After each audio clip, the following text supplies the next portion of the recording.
Saya pertegas bahwa cinta pertama Sahabuddin ke musik tradisi itu adalah calong, dan bentuk kecintaannya dia buktikan dengan menulis sebuah buku. Dia beri judul Olioreang, Entitas Ritmis dan Melodi Mandar. Jadi yang luar biasa, buku ini terbit bersamaan terbitnya pandemi. Ya, jadi buku ini terbit bersamaan munculnya pandemi COVID-19. Ya, ada sejarah. Ini adalah bukti cinta Sahabuddin Magana ke musik tradisi, sehingga dia melahirkan satu karya buku. Saya pikir ini buku pertama tentang musik tradisi ya di Mandar. Apakah ada yang lain?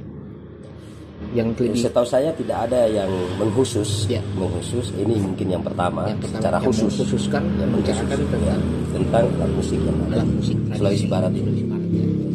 Ada mungkin yang sifatnya informatif kepada misalnya kayak judul-judul yang lain, misalnya Selayang Pandang, tapi tidak ada yang secara detail. Fokusnya ke musik, musik tradisi. Iya. Jadi di 2007 itulah saya mencoba untuk melakukan pertunjukan serius, karena ini tuntutan kampus ya. Jadi kita serius melakukannya, menggarap betul-betul secara detail bagaimana metode penggarapannya, metode latihannya, kan gitu. Itu kita sudah mulai mengadakan pertunjukan serius, dan itu paling pertama pertunjukan saya, Calong Meretas Duka. Oh iya, jadi judulnya itu Calong. Ya, Calong Meretas Duka. Karena dulu itu mulai tahun 98 itu kan Indonesia pada saat ini mulai tahun 98 era reformasi itu selalu duka terus. Duka terus yang muncul. Kejadian duka terus yang muncul. Jadi bagaimana kalau misalnya Calong ini bisa mampu untuk membuat orang tidak mengingat duka itu. Ya, jadi calong sebagai pengobat ya. Pengobat itu, karena memang dasarnya calong kan sebagai menghibur para petani. Iramanya juga kan nggak ada yang yang iramanya itu kan rata irama ceria kan. Irama ceria karena itu melengking. Jadi dasarnya musik itu kan kalau melengking berarti itu cepat, kemudian bergembira kan gitu. Jadi salah satu sangat penting itu, begitu saya ekspor ini calong, saya mencoba untuk meneliti atau meriset lebih dalam lagi, ternyata memang tidak ada lagunya. Jadi saya coba buatkan satu lagu itu namanya Alai Mai Macoana Alai Mati Ngataya. Oh iya. Nah, gitu dia. Nah, ini juga peristiwa yang ada di penungguan tanam-tanaman itu, karena dia sangat berharap bahwa tanamannya itu harus tumbuh dengan baik tanpa ada gangguan. Jadi dia berharap kepada pengganggu ini, nggak usahlah kamu datang ke sini, nanti saya bawakan. Itu cerita lagu itu misalnya ting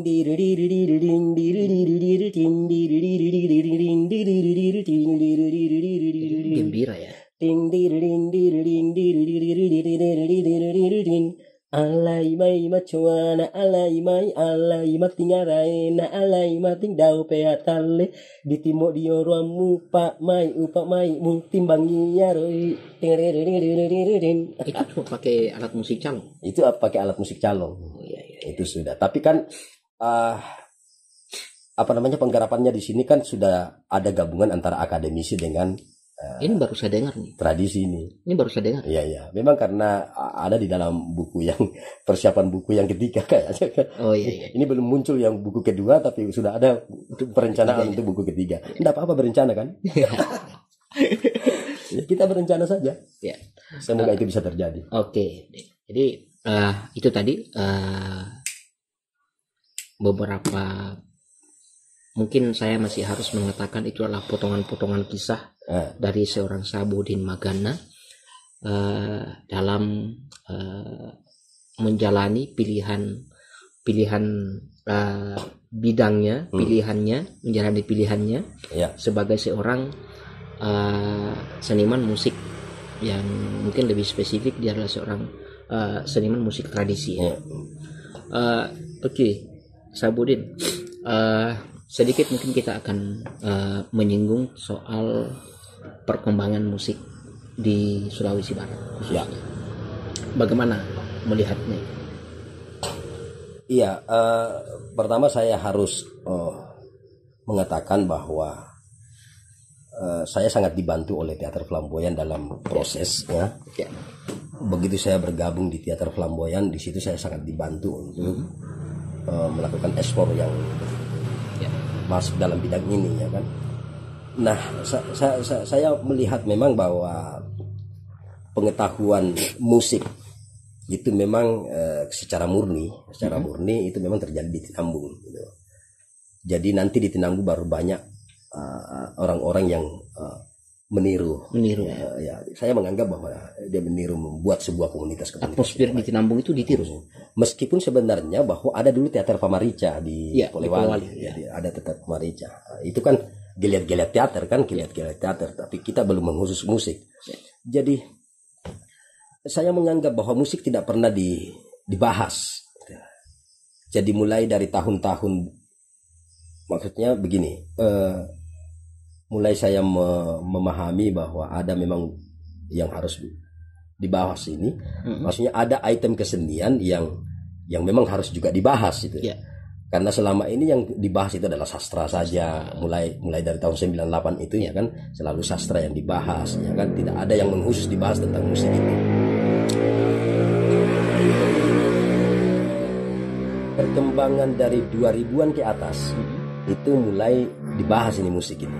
Atau mungkin mulai dipentaskan? Bukan mulai dipentaskan, tapi mulai dibahas serius. Dibahas serius? Ya, kayak gimana itu? Itu ketika 2000-an ke atas. Maksudnya dibahas serius seperti apa? Ya, maksud saya tidak mengatakan bahwa saya keterlibatan saya itu, ya kan, karena ini sudah ada yang maksudnya mencoba untuk serius di bidang ini, misalnya kan, ya saya mencoba untuk melakukan itu, lalu kemudian mencoba untuk membahas kepada teman-teman bahwa dia bisa ada musik di maksudnya ada begini, dan itu penting untuk dibahas sebagai penguatan kita atau memahami kebudayaan lewat jendela musik gitu.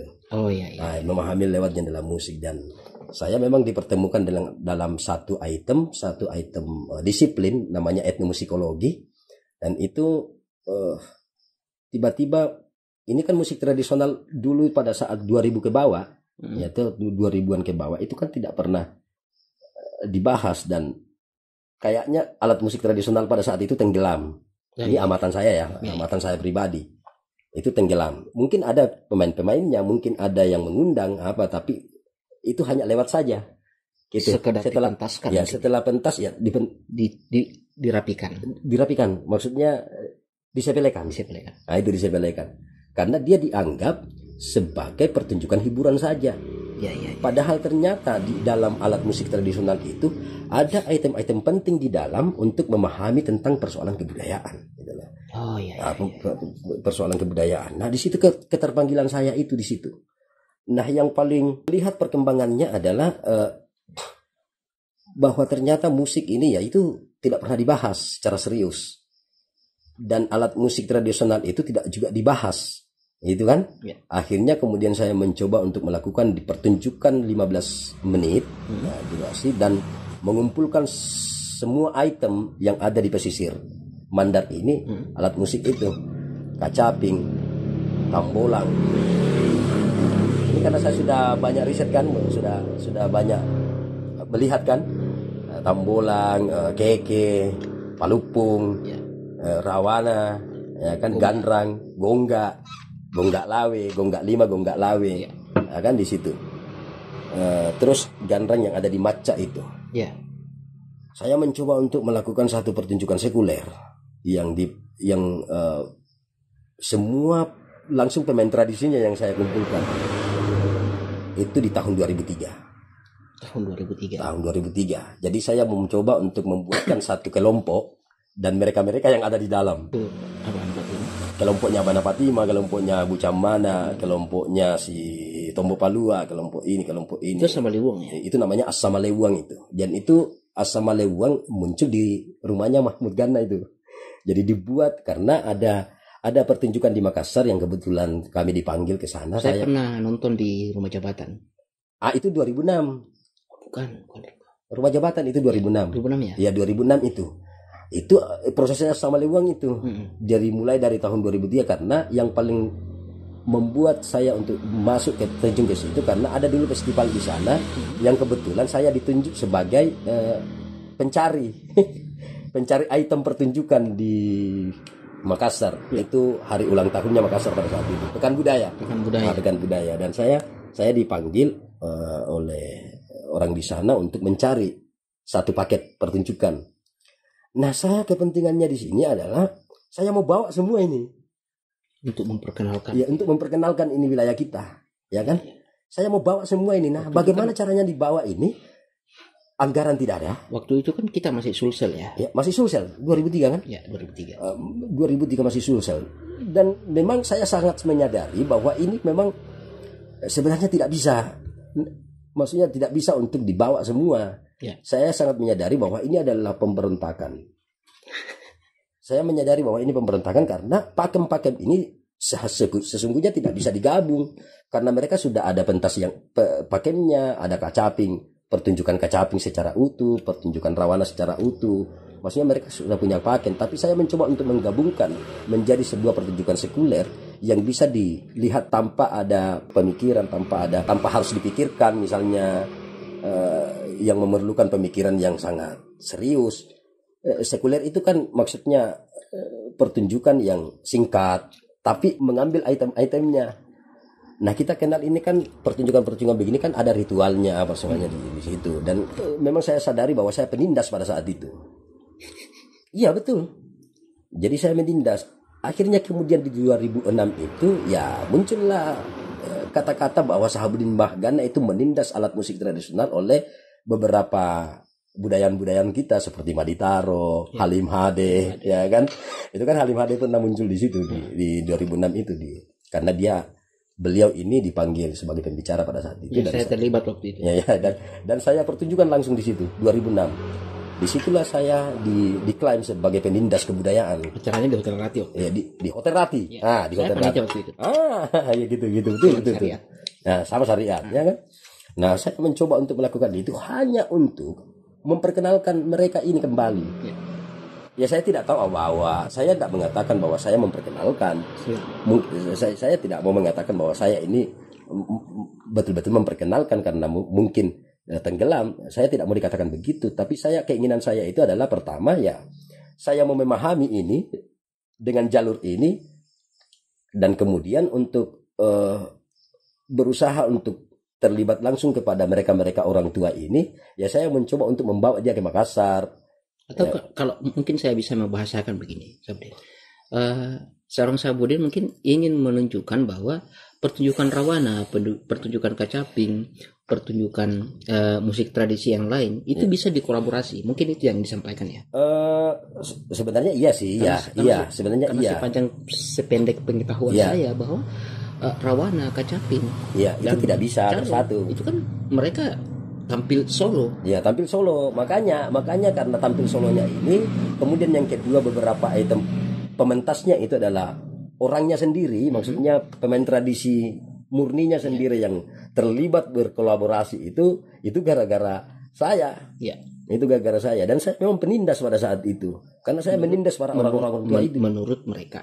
Saya tidak tahu kalau menurut mereka, ya mungkin menurut mereka. Ya, iya. Dan memang saya memang begitu karena keinginannya itu adalah ya ingin mencoba supaya kita bahas ini musik ini. Betul. Karena kalau tidak dilakukan secara frontal, kalau tidak dilakukan secara apa namanya, jadi teknik saya pada saat itu adalah teknik konflik, gitu? Teori konflik. Teori konflik. Jadi saya mencoba untuk ya kan kalau tidak ada peristiwa seperti ini tidak akan dibahas, tidak akan dibicarakan. Nah, mulailah dari situ musik itu dicoba untuk dibahas. Lalu kemudian kolaborasi ya. Ya, mulai 2000 itu gara-gara pengkolaborasian itu. Itu gara-gara pengkolaborasian, dan saya sangat sadar itu bahwa saya memang penindas. Iya. Tapi begitu selesai itu saya mencoba untuk memisahkan kembali. Ya. Akhirnya bubar itu sama Lewang. Ya. Jadi begitu bubar itu sama Lewang, kita kembali ke ranahnya, dan mereka sudah mulai muncul kembali, ya kan, sampai hari ini. Dan yang paling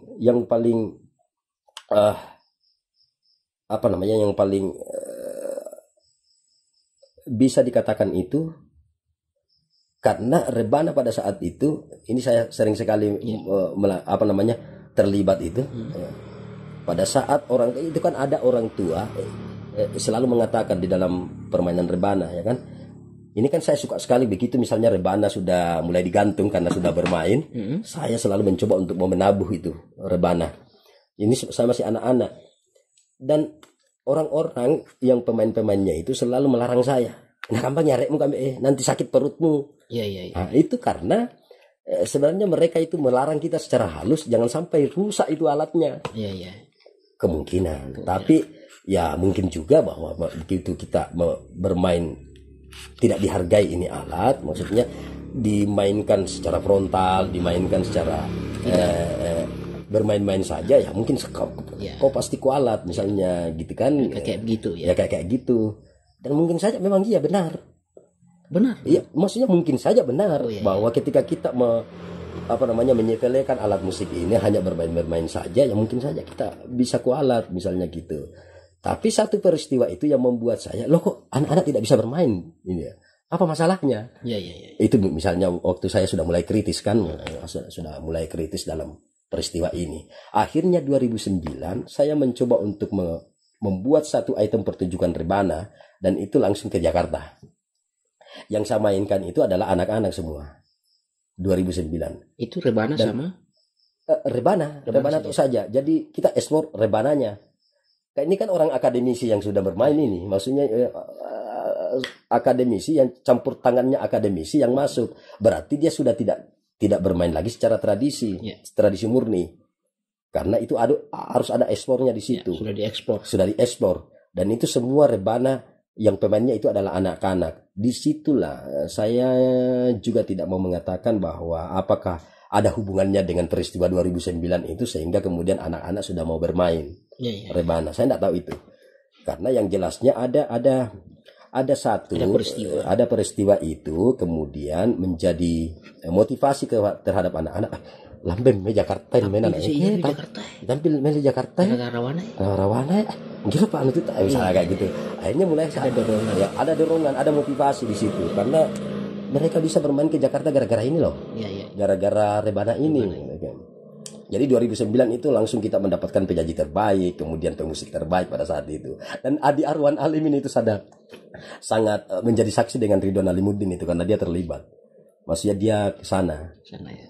Kebetulan Ridwan Alimuddin saya menggunakan dia untuk memotret, merekam peristiwa itu, kemudian Adi Arwan Aliwin kemudian kebetulan dia ada di Jakarta dan dia pergi menonton, dan sehingga ada tulisannya Ridwan Alimuddin di Mandar 0 km itu anak-anak Mandar, anak-anak Tinambung menyihir Jakarta.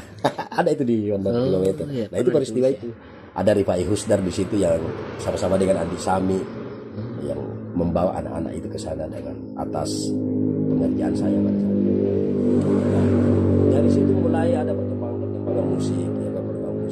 Jadi saya menganggap bahwa perkembangan musik itu bukan dari peristiwa bermainnya, tetapi peristiwa dibahasnya ini musik, mencoba untuk dibahas. Artinya dengan peristiwa yang Sahabuddin elaborasi, peristiwa yang Sahabuddin munculkan, itu ternyata membuat anak-anak lain terdorong mempelajari, untuk menabuh, mungkin sekedar menabuh dan bahkan mempelajari. Saya selalu mengatakan bahwa mungkin bukan saya bukan gara-gara itu, mungkin bukan gara-gara itu ya, tetapi niat saya memang begitu.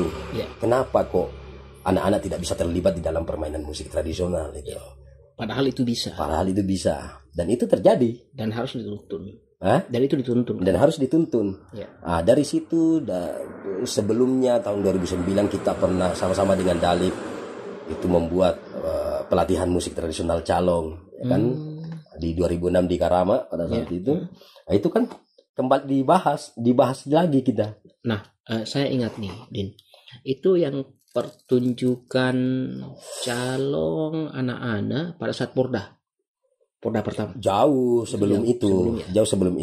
Jadi kalau itu peristiwa itu, anak-anak bermain calong itu 2006. Jadi kita bermain, kita melakukan pelatihannya, dan yang seleksi pertama itu adalah sekitar 120 orang.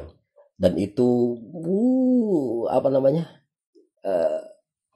Banyak yang mundur, ya kan? Banyak yang mundur dari 100 sekian, jadi itu banyak yang mundur. Nanti pertunjukan 17 Agustus pada saat itu di Tinambung itu 47. Kalau tidak 47, 49 orang yang muncul, dan saya konduktornya pada saat itu. Karena kita harus ada istilahnya konduktor ini, pemimpin untuk dibikinkan satu pola supaya mereka bisa bermain. Karena kalau kita meniru permainannya Abana Fatima ditransfer kepada anak-anak itu sangat sulit. Nah, proses akademisi harus terlibat.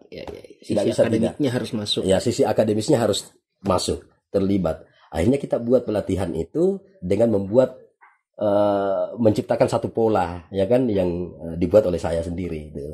Jadi ada beberapa pola yang kita buat, dan itu masih ada fotonya di Ridwan Alimuddin, ya kan. Ada pola-pola itu yang kita buat, tulis di papan tulis, mainkan ini, trak. Mainkan di bilahan 1, bilahan 2, bilahan 3. Dibuatkan semacam itu. Jadi mereka bisa bermain secara serentak. Ya kayak partitur ya. Ya kayak partitur itu. Karena kan partitur kan kita memahami di Makassar kan gitu. Kita sudah memahami gitu. Oh, berarti bisa melakukan ini. Tetapi kalau mau melihat secara tradisi murni, Anda tidak akan bisa melihat di situ. Maksudnya Anda tidak akan merasakan bagaimana permainan tradisi calong di situ. Karena di situ explore yang terjadi. Ya kan? Tapi apapun itu, kita sudah berhasil anak-anak bisa bermain di dalam musik itu. Artinya minimal menumbuhkan kecintaan anak-anak itu ke alat musik tradisi. Iya. Jadi jadi pertunjukan pertama itu anak-anak itu saya pimpin itu di Karama, di Tinambung. Di Karamak dulu karena ini masih pelatihannya, tapi pertunjukannya itu di hadapan Bupati Polewali Mandar masih Ali Balmasdar di periode pertama kalau tidak salah. Itu di Tinambung, diperlihatkanlah dia. Dan saya konduktornya pertama. Saya konduktor, saya pemimpinnya. Kemudian nanti di Porda, karena ada Porda, dilihat dari sana, baru dibawa ke Porda. Dibuatkan satu item, maksudnya item pertunjukan khusus, dan ditambah pemainnya, ditambah personilnya. Akhirnya sampai 200 orang. Dan saya sudah tidak terlibat di situ. Kenapa? Saya tidak terlibat karena saya memilih untuk menyelesaikan studi saya di 2007. Jadi yang terlibat di situ adalah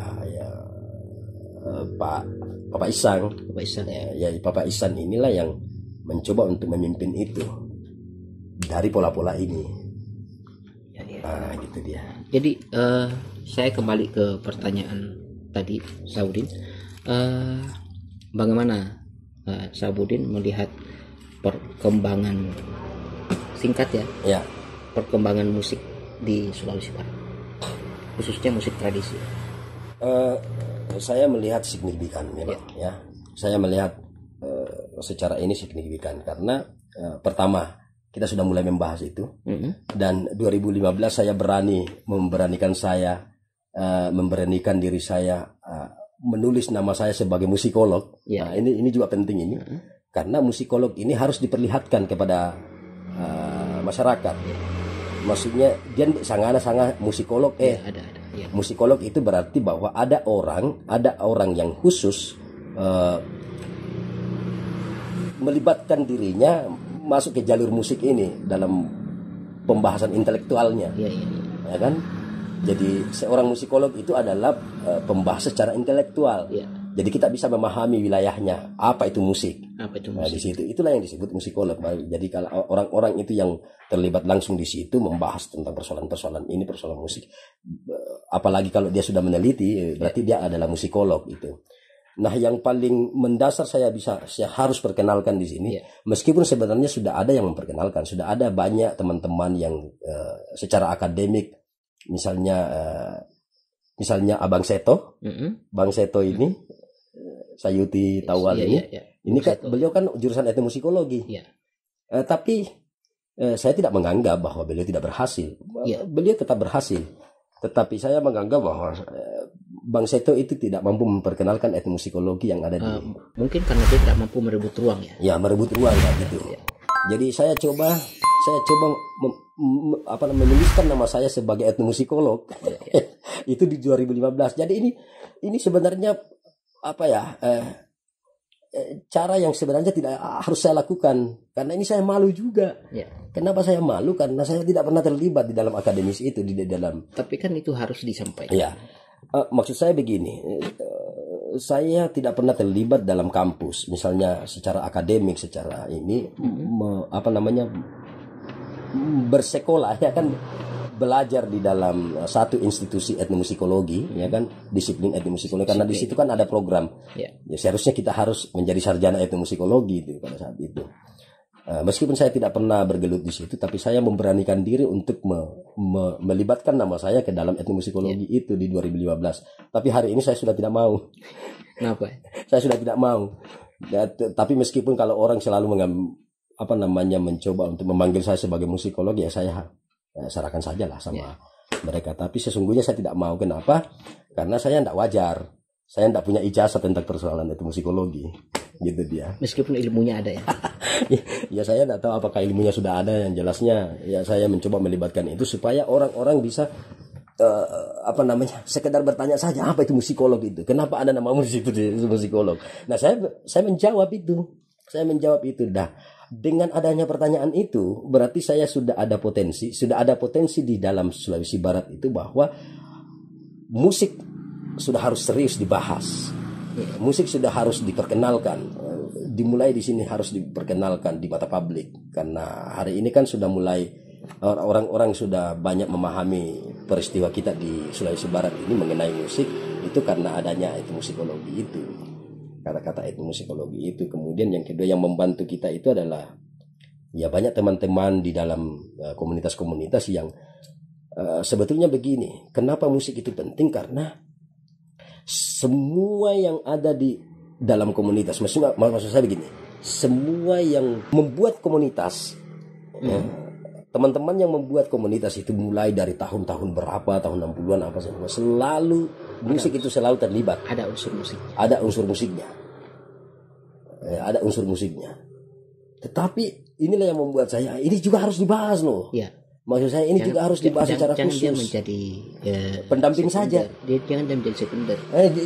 Dia harus menjadi primer juga. Harus menjadi primer. Jangan menjadi pelengkap saja. Jangan menjadi pelengkap. Nah itu apa namanya ya?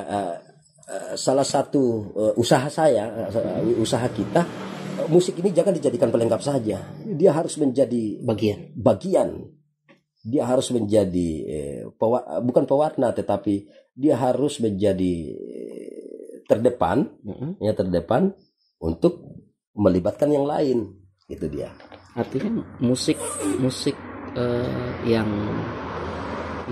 dijadikan bagian dari sebuah pementasan. Ya, pementasan. Dia adalah instrumen kan? Dia adalah instrumen.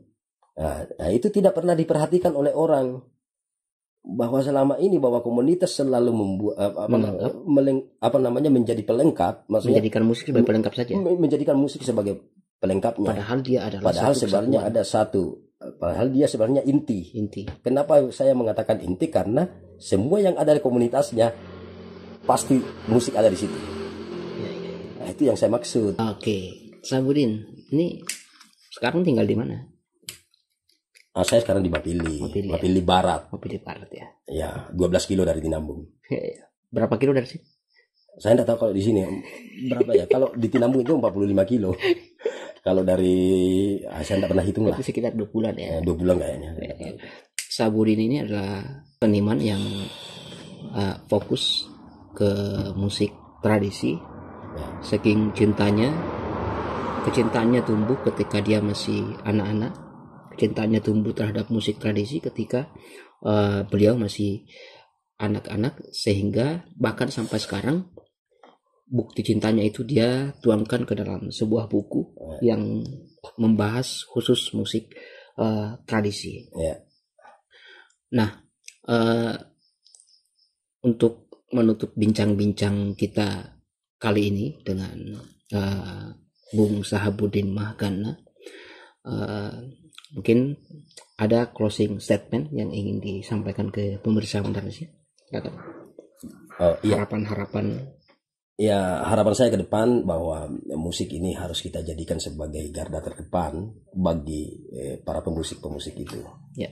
Maksud saya jangan hanya menjadikan bahwa musik ini adalah bagian daripada Anda, ya kan? Tetapi musik ini harus bisa menjadi menjadi sesuatu yang membuat Anda bisa sukses, gitu. Dia menjadi pilihan juga ya. Dia menjadi pilihan. Seperti yang Sahabudin lakukan. Saya tidak mengatakan bahwa saya sudah sukses di bidang itu, tapi minimal itu jalan. Ya, minimal harus bisa menjadi jalan. Bahwa musik ini bisa menjadi jalan untuk kita bisa terlibat secara khusus di dalam item itu, menjadi tempat mencari kehidupan, mencari materi apa dan sebagainya. Dan itu jangan dianggap bahwa kita ini sebagai penghibur. Tetapi memang ini adalah profesi. Ini adalah profesi yang harus dihargai oleh orang. Kita harus sebagai musisi, ya kita harus memperlihatkan kepada publik bahwa musik ini penting. Akhirnya kemudian ketika dia penting, maka Anda harus percaya diri, melibatkan diri Anda terhadap musik itu sendiri. Oke. Pemirsa Indonesia, membahas seorang Sahabudin, membahas musik tentu membutuhkan waktu yang lebih panjang ya. Sedangkan membahas Sahabudin saya sendiri ini tidak cukup hanya 1-2 jam saja, apalagi membahas musik itu waktu yang lebih panjang. Mungkin kalau menulis nih, kalau misalnya dituangkan ke dalam sebuah tulisan tentu akan membutuhkan beberapa halaman-halaman, bahkan bab-bab untuk membahas khusus Sahabudin, apalagi dilanjutkan dengan membahas musik itu sendiri. Iya. Nah, saya harus memberitahu kepada Anda ini, karena ini kita sudah ada wadah di Indonesia sekarang. Itu ada Indonesia World Music. Ada Indonesia World Music Series. Kebetulan saya saya dengan teman-teman di seluruh Indonesia saat ini itu membangun satu bersama dengan Amar, mungkin Amar Afrizal. Sudah diketahui oleh Wali Mandar itu. Saya memang terlibat sama-sama beliau untuk membangun itu, bahwa di seluruh Indonesia itu harus ada satu, misalnya di provinsi-provinsi harus ada satu yang bisa mewakili untuk dipahami bahwa musik ini penting. Jadi sekarang sudah ada Indonesia Music Award bukan Indonesia Award. Bukan. Apa itu? Tapi dia salah satu wadah untuk musik ini diperhatikan secara eksplor, secara apa dan sebagainya. Jadi membahas musik itu bisa lewat wadah ini di Indonesia World Music Series ini. Indonesia Music World Series. Indonesia World Music Series. Indonesia World Music Series. Ya gitu. Jadi itu sudah ada wadah itu ya. Sudah ada wadah itu, dan di seluruh Indonesia, dan sudah banyak. Kalau di Sumbar sudah terbentuk. Iya, maksudnya ini tidak ada istilah struktur pengurus, tidak ada istilah pengurus. Cuman ya kebetulan saya masuk dalam daftar dipercaya oleh teman-teman di pusat ini sana untuk melakukan sebuah memberikan kabar tentang di Sulawesi Barat bagaimana musik-musik itu bisa diketahui oleh publik. Itu kan termasuk musik yang ada di Sulawesi Barat ini. Karena penting sekali memang, kenapa kemudian kita harus memperkenalkan, karena itu tadi melalui musik ini, melalui jendela musik, kebudayaan kita bisa muncul. Jadi jangan hanya secara politik saja, secara kekuasaan, secara daerah, menggunakan musik ketika dibutuhkan saja. Dibutuhkan secara hiburan misalnya. Sebagai hiburan saja. Sebagai hiburan saja. Dan kenapa kemudian di situ? Karena kita bisa melihat bahwa bagaimana peristiwa-peristiwa sekarang ini, ketika misalnya sayang-sayang dimunculkan, Pak Kacapin dimunculkan, tapi mereka sebenarnya hanya melihat hiburannya saja. Sesungguhnya sebenarnya ada di dalam item-item yang perlu diketahui, bahwa ternyata di balik itu ada kebudayaan yang harus diketahui. Jadi musik adalah jendela kebudayaan. Ya, jendela musik adalah jendela kebudayaan. Lewat jendela musik kita bisa memahami kebudayaan kita. Karena kita mau jangan sampai pakem-pakem ini itu tidak menjadi pakem ya. menjadi tidak pakem karena dibarengi dengan item-item yang tidak dikolaborasikan dengan item-item yang tidak semestinya terjadi. Atau bahkan mungkin cuma dianggap sebagai hiburan. Karena dianggap hiburan saja. Misalnya sayang-sayang. Misalnya kita ada sayang-sayang pakem, lalu kemudian dikolaborasikan dengan fashion show. Ya kan? Misalnya dikolaborasikan dengan fashion show. Misalnya pakemnya ini yang bermain, tapi ada fashion show dia menjadi sekunder. Menjadi pelengkap dia. Jadi pelengkap. Padahal dia adalah item. Dia adalah item utama. Iya, item utama. Banyak sekali. Misalnya perlawanan sekarang ini banyak orang menganggap bahwa tutup saya ya kan, dia tutup apa misalnya kayak gitu. Nah itu dibahas, kita harus bahas itu, kenapa kemudian ada itu. Maksudnya kita harus bisa membahas itu apa dibalik semua itu sehingga kemudian dia hanya disangka tutup saja apa di situ. Nah itulah tugasnya itu etnomusikologi. Padahal secara khusus bahwa musik tradisi itu adalah warisan kebudayaan. Dan ingat, melalui item-item musik tradisional ini, karakter kita itu muncul. Ya. Maksudnya karakter kita itu dipahami melalui ini. Dikenal ini. Tapi kenapa kita sepelekan itu? Itu apa ya? Yang membuat saya sangat sedikit kecewa. Ya.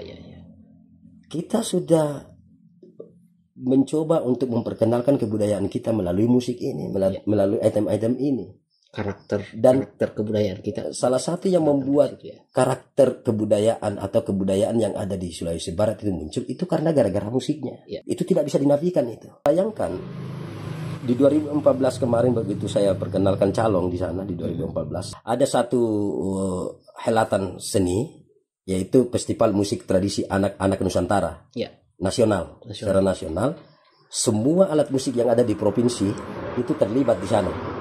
Saya membawa calong, ya kan? Itu 2014. Calong itu tidak pernah ditahu oleh orang di seluruh Indonesia ini. Gara-gara event itu. Gara-gara event ini. Tapi sebelumnya memang sering sekali misalnya Teater Flamboyan pernah membawa calong itu. Kemudian mereka juga bertanya alat musik apa ini? Itu 2003 yang lalu pernah kami bawa bersama dengan teman-teman yang ada di Tinambung. Itu juga bertanya. Apa ini? Bahkan di Makassar di 2007 itu juga bertanya alat apa ini. Nah, dari situ sebenarnya ketika misalnya Anda mengklik di YouTube musik tradisional Nusantara, ternyata musik tradisional Nusantara. Nah, item kebudayaan kita yang ada di dalam itu, karakter kita itu berada di calong itu. Maksudnya ketika misalnya menyebutkan alat musik tradisional Nusantara, karakter kita itu ada di calong yang muncul di situ. Bukan kacaping, karena kacaping ada di Makassar apa ini. Tapi yang khas itu adalah calong. Meskipun sebenarnya di sana ada gamelan, ya kan, di Jawa ada gamelan, ada angklung misalnya tuh ada kulintang yang ada di Sulawesi Utara, ya kan gitu. Ya itu hampir sama, serupa tapi tak sama. Calong ini beda karena dia menggunakan ruang resonansi dari kelapa dan tidak ada satupun yang ada di dunia ini menggunakan resonansi dari kelapa itu. Nah itu perlu dicatat. Mandarnesia sekali lagi membahas musik tradisi mungkin tidak akan cukup hanya 1-2 jam, apalagi membahas seorang Sahabuddin Mahgana. Yang saya baru tahu ternyata ada proses menempuh pendidikan khusus di dunia musik tidak mudah. Ada beberapa kendala, usaha-usaha yang harus beliau lakukan. Terus mungkin saya ingin mengambil satu kalimat dari Sahabuddin bahwa musik tradisi adalah jendela kebudayaan. Saya kira cukup sekian bincang-bincang kita kali ini. Insya Allah pada sesi berikutnya akan ada lagi tentu dengan Sahabuddin, khususnya membahas tentang musik tradisi di Sulawesi Barat. Terima kasih Sahabuddin atas waktunya mengambil. Terima kasih juga Mandarnesia yang mengundang saya di channelnya. Semoga channel ini Malaysia ini bisa bangkit, bisa jaya ke depan. Dan saya doakan semoga Bang Yudi juga bersama dengan keluarga selalu cintai oleh Allah Subhanahu Wa Taala dan Nabi Muhammad SAW. Oke, terima kasih banyak. Assalamualaikum warahmatullahi wabarakatuh. Assalamualaikum warahmatullahi wabarakatuh.